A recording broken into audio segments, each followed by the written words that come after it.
Hello, YouTube. And I'm back today again to talk to you about Gezebel.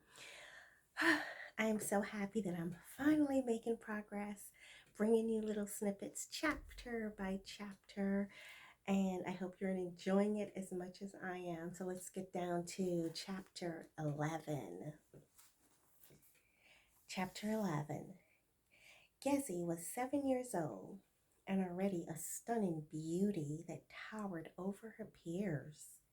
She was a spoiled child whose temper tantrums worked well in getting her whatever she wanted. Gezi was energetic and craved adventure. She didn't mind resorting to naughty deeds just for a thrill.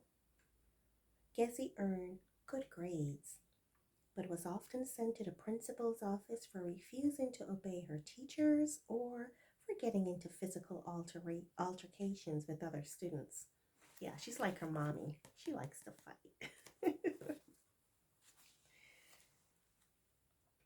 She was the life of the class, a natural leader, a girl that relished being the center of attention. 1986 was a significant year for Ernest. He embarked on 6 years of work for the Network Foundation, and he acquired a surmountable amount of money. His family wanted for nothing, and they settled into normal, everyday routines. But the seeds of change started to take root. Ernest relaxed on the leather recliner in the living room and thought about the future.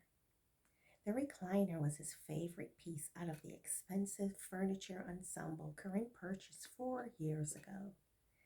He sipped a glass of rum and coke, back to his old Caribbean rum and coke, and mulled over the events of the past 3 weeks. Wonder what happened, huh? Corinne, the buxom, long-legged, dark-haired beauty that secured a special place in his heart, was not as honest as he thought. In his downtime from toil at the Network Foundation, Ernest performed an audit of his family's finances. He perused files where Corinne maintained records of their financial documents and deciphered that money entrusted to her over the years was not accounted for in their joint bank account. He never kept tabs on all that was spent within the household, but estimated that more money should be on the books. This was an aha moment in Ernest's life.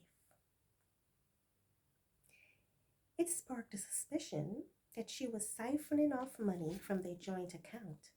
But why? Ernest was suspicious and enlisted the services of an underpaid bank teller in need of cash. The teller was paid to find out whether Corinne maintained a separate account.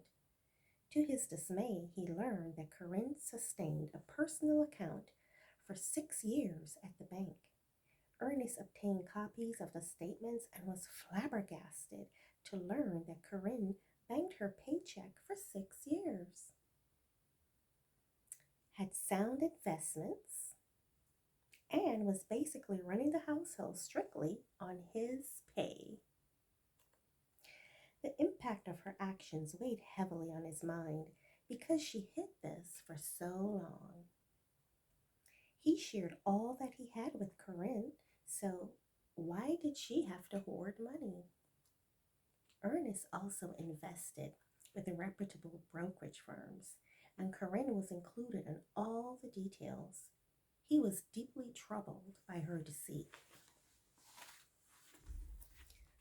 Corinne feigned ignorance when Ernest questioned her about the money missing from their account. She tried to explain it away as money he splurged on for shopping sprees, money she spent on new furniture, family vacations, extracurricular activities for Gezi, but the numbers still did not add up. She doesn't know that he knows. Ernest, in retrospect of Corinne's poverty stricken past, decided not to press the issue and micromanaged their finances instead. He demanded that Corinne provide deposit slips, proving that the 3,500 he gave her out of the 4,000 per week pay received from Lurick was deposited into their joint account. Ernest insisted she allocate 1,000 of her biweekly salary into Gezzy's trust fund. He reviewed monthly statements with tenacity and demanded Corinne justify any discrepancies. Ooh, it's getting hot in the household with the bank, with the money.